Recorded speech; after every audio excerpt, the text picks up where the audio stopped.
আঙুলি নীলা হোৱাৰ কথা ওলাইছিল। তাত থকা মানুহে কৈছিল জুবিন গাৰ্গ ডাঙৰীয়াৰ শৰীৰত এনেকুৱা কিছুমান লক্ষণ দেখা দিছিল যে তেওঁক কোনোবাই বিষ খুৱাই দিছিল নেকি। সেই কথা বতৰাবিলাক নকটা নাফালাকৈ তাত যিটো ভাৰ্চুৱেল পষ্টমৰ্টেম কৰা হৈছিল, কাৰ নিৰ্দেশত কৰোৱা হৈছিল, সেই সন্দেহৰ কাৰণে আমি ইয়াত পুনৰ আমাৰ ব্যৱস্থাৰ মতে, অসমৰ মেডিকেল ব্যৱস্থাৰ মতে, ভাৰতীয় ব্যৱস্থাৰ মতে পষ্টমৰ্টেমৰ দাবী জনোৱাৰ পিছত পষ্টমৰ্টেম কৰিছিল। সেই ৰিপৰ্ট কি হ'ল? যোৱাকালি মুখ্যমন্ত্ৰীয়ে কৈছে যে সেই ৰিপৰ্ট আমি ৰাজহুৱা নকৰোঁ। কিয়? কাক বচাবলৈ ৰাজহুৱা নকৰে? সেই ৰিপৰ্ট ৰাজহুৱা কৰিব লাগিব। আপুনি যে ড্ৰনিং বুলি সেই ৰিপৰ্টটো যে ফেচবুকত ৰাজহুৱা কৰিছিল, পানীত ডুবি মৰা, আমাৰ সন্দেহ। প্ৰথমতে ছিংগাপুৰলৈ তেওঁৰ লগত যোৱাসকলে ক'লে যে স্কুৱাৰ ড্ৰাইভত মৰিলে, তাৰপিছত ক'লে এপিলেপচি, তাৰপিছত ক'লে চিজাৰ, তাৰপিছত ক'লে ড্ৰয়িং ৱাটাৰ। এতিয়া কোনটো শুদ্ধ? সেই গোটেই কথাখিনি স্পষ্ট হ'ব গুৱাহাটী মেডিকেল কলেজ হস্পিটেলৰ পষ্টমৰ্টেম ৰিপৰ্টত। সেইটো আমাক লাগে। অসমৰ মানুহে জানিব বিচাৰে কিয় নিদিয়ে, কিয় লুকুৱাই ৰখা হৈছে?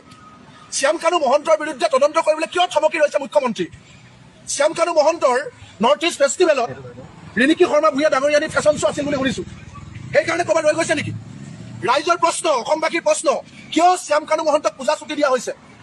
এগৰাকী ব্যক্তিক অভিযোগ পোৱাৰ লগে লগে পুলিচে কিয় আটক কৰে? এইকাৰণে আটক কৰে তেওঁ যে বাহিৰত থাকি যাতে সাক্ষী প্ৰমাণ নষ্ট কৰিব নোৱাৰে, তেওঁ যাতে এভিডেন্স ডেষ্ট্ৰয় কৰিব নোৱাৰে। সেইকাৰণে অভিযোগ পোৱাৰ লগে লগে আৰক্ষীয়ে অভিযুক্তক গ্ৰেপ্তাৰ কৰে। পাছত কোৰ্টত বিচাৰ হয় যে তেওঁ দোষী নে নিৰ্দোষী। কিন্তু এওঁলোকক এই কালপ্ৰিট কেইটা